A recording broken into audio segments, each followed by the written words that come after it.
This is Tim. This is Rachelle. And this is Critiquing Comics.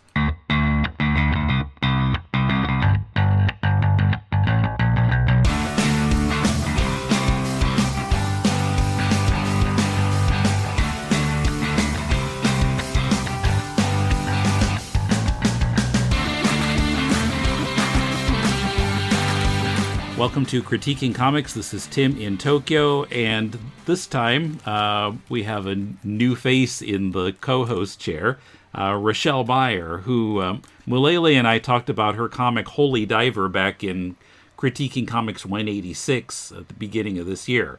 So welcome to the show. Thanks. I'm really glad to be here.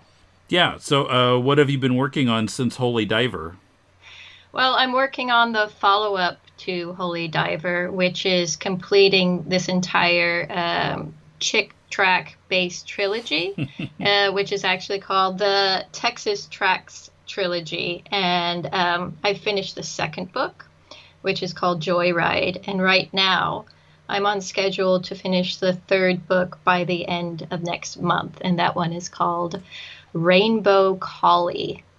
And I'm launching the whole thing with a Kickstarter to fund the printing costs on September 15th. So everything's working like clockwork so far to get there. So it's exciting. Okay, so we have a comic to talk about. So I'm on the mailing list of something called Superfan Productions.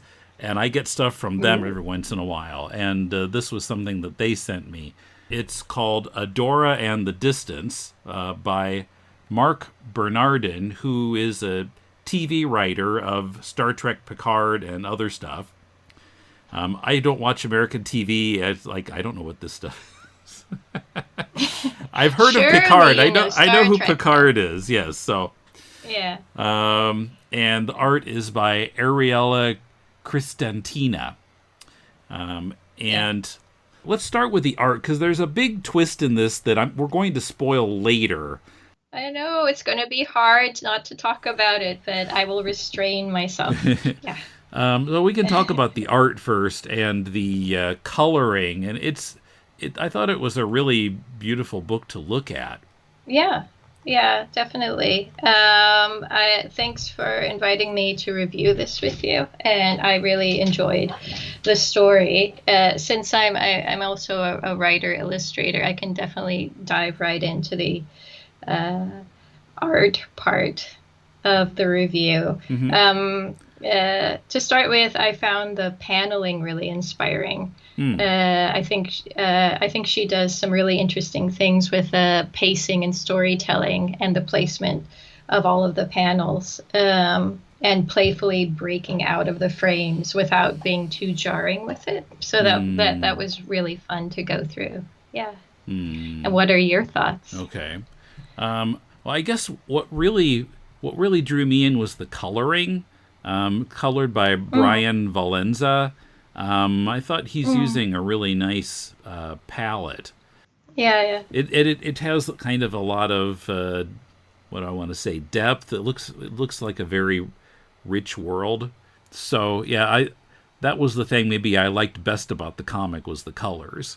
Yeah, I think that's a good point. And I think without actually entering into any spoilers yet, because the distance is in the title, so you know that the distance is something that we're going to confront sooner or later. Mm-hmm.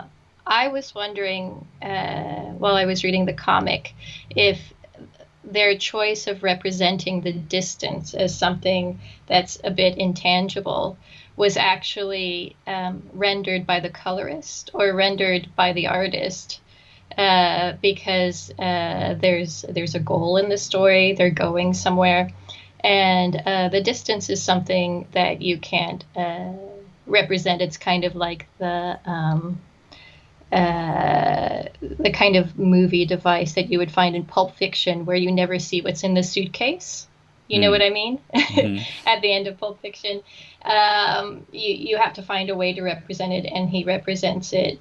I think it's the colorist beautifully with this kind of like watercolor wash, this textured watercolor wash. And I suspect that not only the coloring but the art is rendered digitally for the most part. And for me personally, I still really love handmade drawings that you can see a lot of the texture of the paper or whatever other media people use that has a lot of grit and even uh, uh, maybe some sketch stroke marks underneath, that there's a lot of texture to it. Mm-hmm. And one of the things that I think is difficult about working digitally all the time is how slick it can end up being by the time it's produced. And I think what was interesting is you really get a beautiful textural display of the distance by the end of the book, and that's I found that very satisfying. Yeah. Okay. Yeah, I think I know what you're talking about. Yeah. So, yeah, there's a foreword written by Damon Lindelof, who's also a big-time TV writer and producer. And with the big names on this, I was wondering, like, why is this coming out as a Comixology original? Isn't it going to be on paper? And actually it is, but not until March 2022 from Penguin Random House. I found it mentioned really? on their site. It's coming out in paperback. Okay. So I'm not sure what the deal was with putting it out so much earlier digitally, but and I admired his ability to write about this book without spoiling it. And every time I read these forewords, I'm remembering a number of books I read in the past where Kevin Smith wrote the intro and spoiled everything in the book. I learned not to read Kevin Smith intros to books. Because he'd tell you all the best jokes in the book, and oh no! So Damon Lindelof manages not to do that, but he talks about how there is a twist coming later in the book. This is not a typical journey, and Adora is no typical hero. She will indeed leave her home, and she will indeed embark into a greater world of supernatural wonder. She may quite literally ride atop that familiar song we all know the words to. But what happens after that, well, it is anything but the story we are used to hearing. It is refreshingly and remarkably ... next paragraph, different.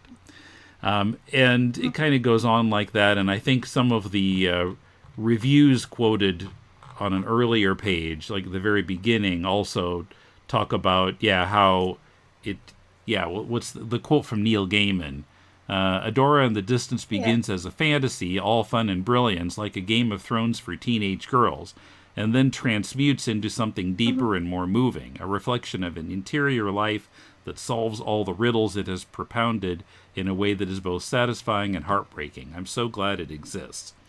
So, I think that the idea that there was going to be something different later on was what kept me going through this book, because I don't know, I guess I really don't like the fantasy genre.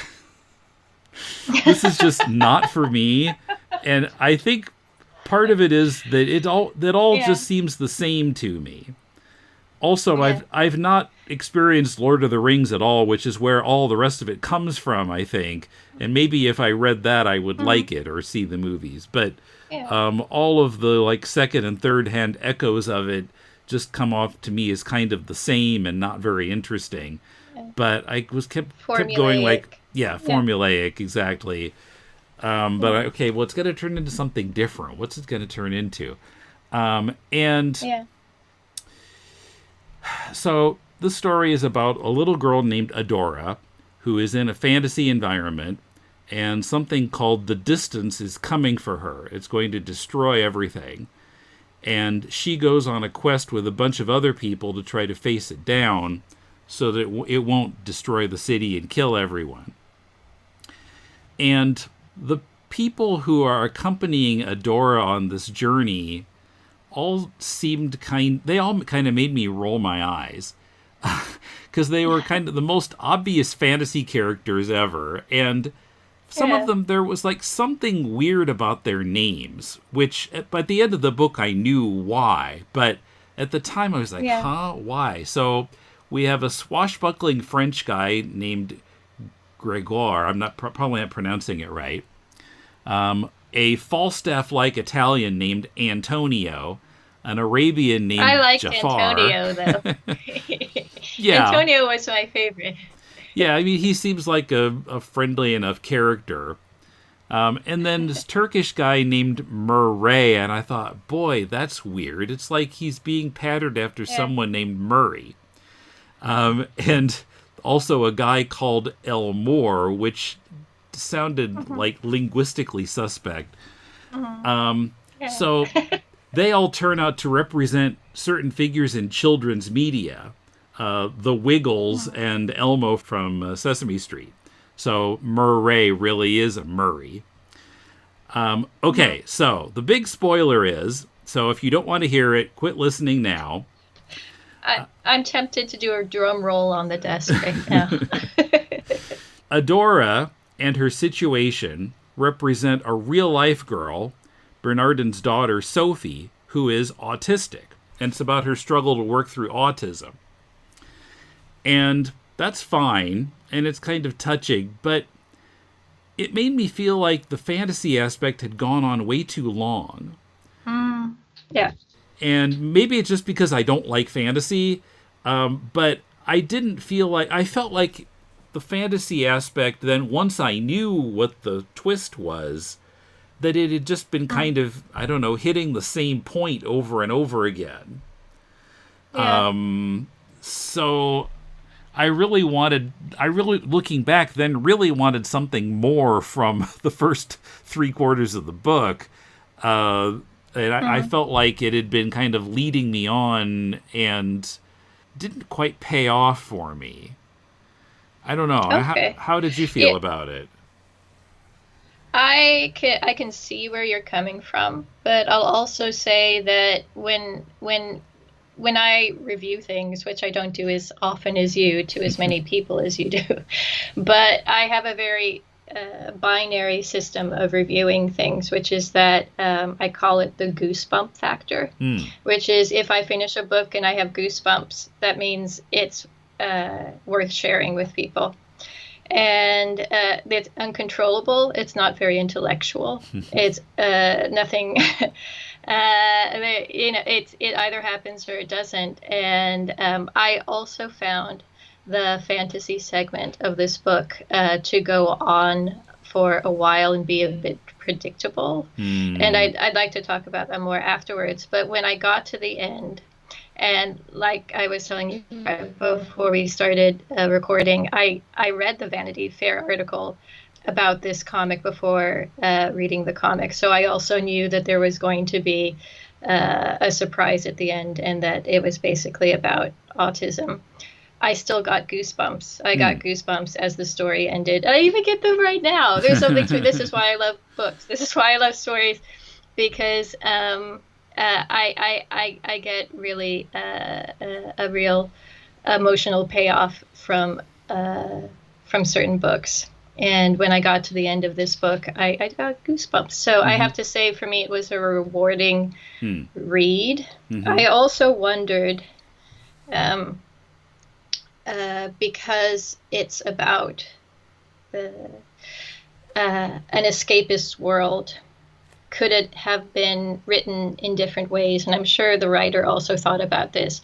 Could it have been initially introduced from the parent's point of view, and then you escape into the child's world? And could have there been more kind of little reality bites jutted into the narrative? I thought of that too.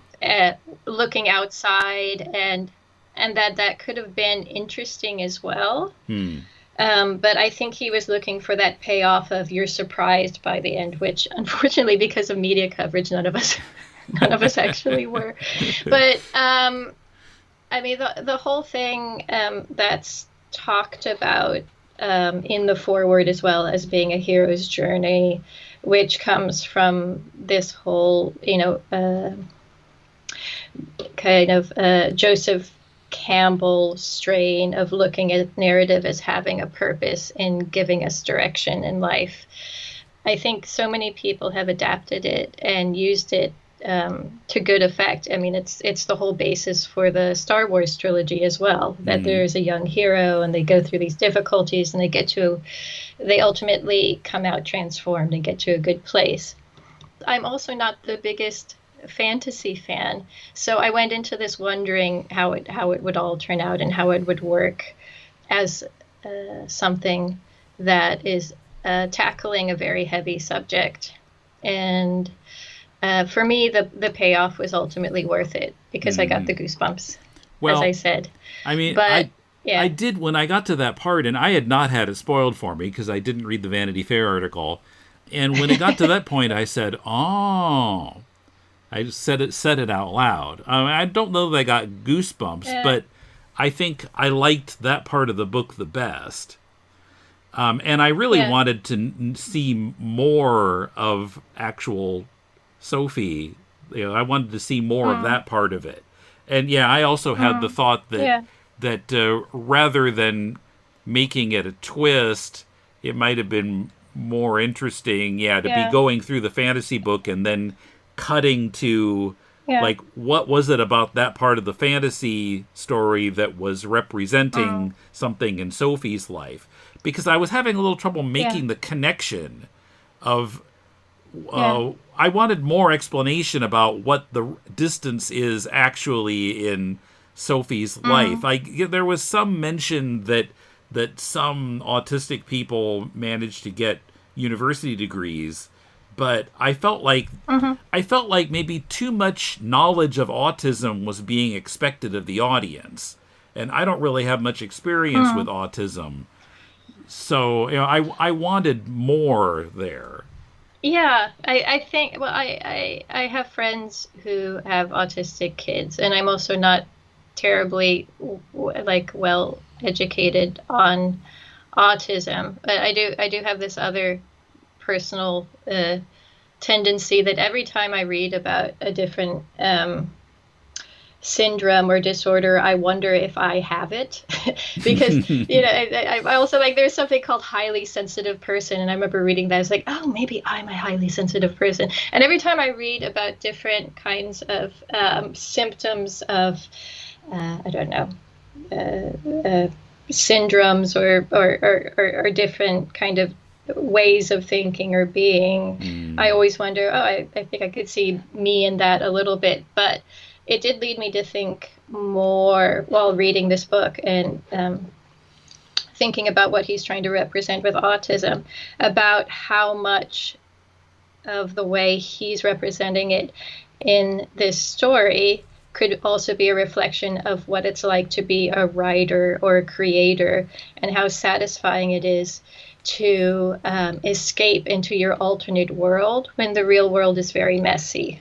And that's something I also feel a lot personally. It's very satisfying to work on your own stories when other chaotic things are swirling around you. You go back into your world and you know where you're going, and you can shape it and mold it and kind of nudge a character this way or that way.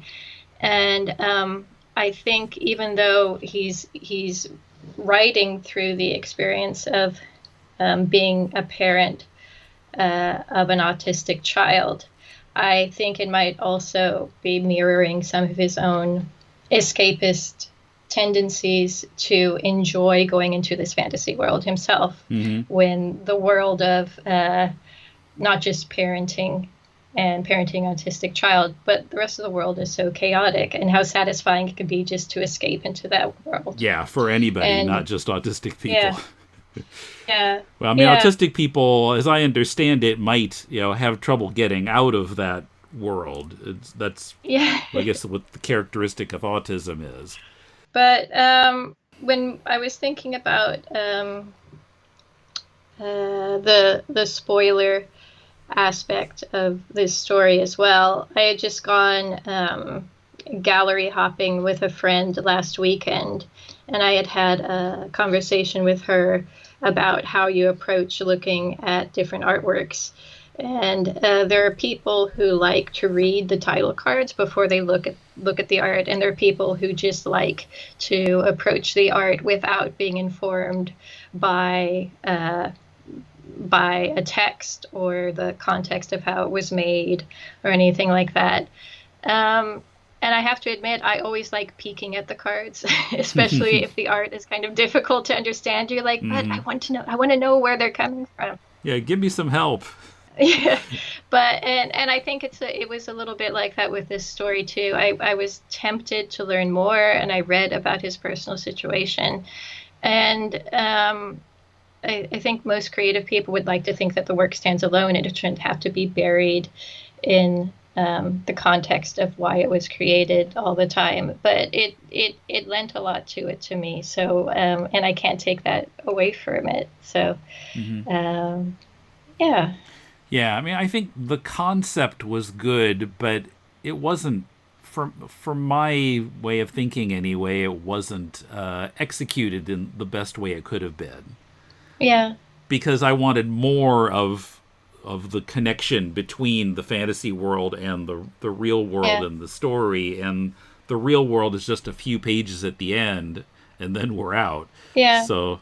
Well, I would imagine with this writer's connection with the film and television world, there would be a lot of potential for it to be made into a movie or a Netflix miniseries, and that means there would also be potential for rewriting the way the whole story is approached. That the core context of this fantasy story would be kind of couched within the other approach of seeing it from the parents' point of view, from outside. It could, I mean, it could be reformatted and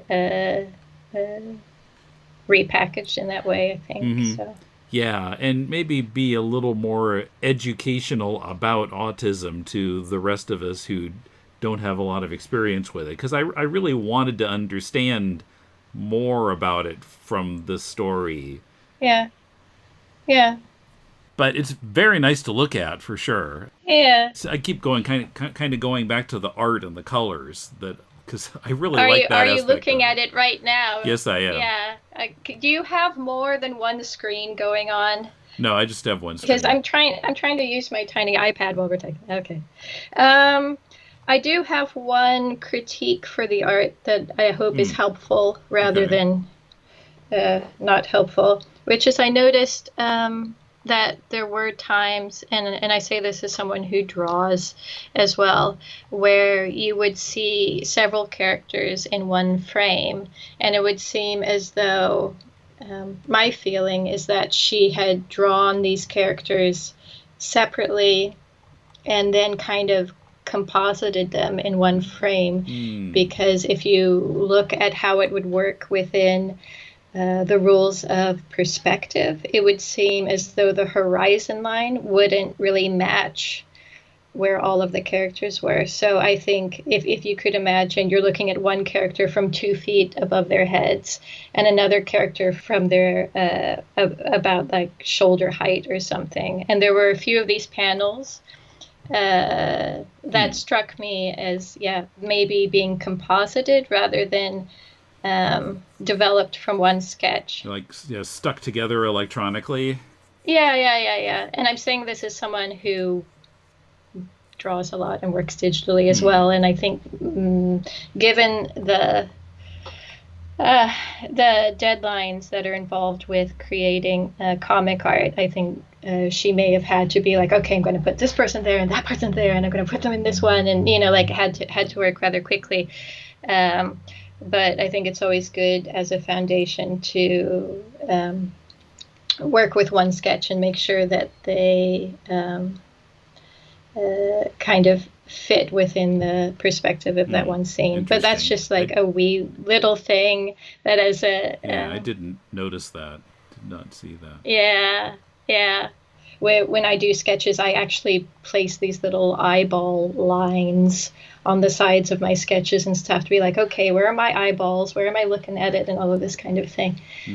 So that's a super nitpicky kind of detail. Okay, so yeah, I think we pretty well covered this book. I guess I hadn't been aware of how much media coverage this was getting. I had no idea they were writing it up in Vanity Fair, which kind of surprises me when it's only available digitally right now. Yeah. I mean, most people don't even know what Comixology is, I would assume. They must be distributing it to a lot of people. And I was a little curious, like you said it was sent to you. Yeah, Superfan Productions. They must be sending it to many, many people. Well, and they got all these quotes at the beginning too. You know, Neil Gaiman and Kelly Sue DeConnick and some other people. Yeah. Well, Joe Henderson, TV's Lucifer, Skyward, and Shadecraft from Image Comics. Yeah. So another TV guy who's in comics. So yeah, they've been spamming it around for some time to some big names to get quotes. So. Yeah, so they're doing a good job of publicizing it, I guess. Yeah. Thanks for listening, and thank you, Rachelle. No, thanks. It was nice to see you face to face in a way, and it's always a joy to read something new.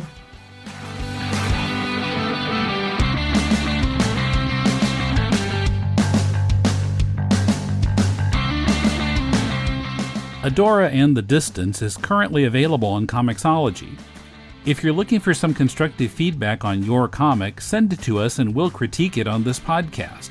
Send it to mail@deconstructingcomics.com. We'll read at least 30 pages of it and critique it on the show. Our theme is from bensound.com. Next Wednesday on Deconstructing Comics, Emmett and I discuss the new graphic novel from Avery Hill Press, Lights, Planets, People by Molly Naylor and Lizzie Stewart.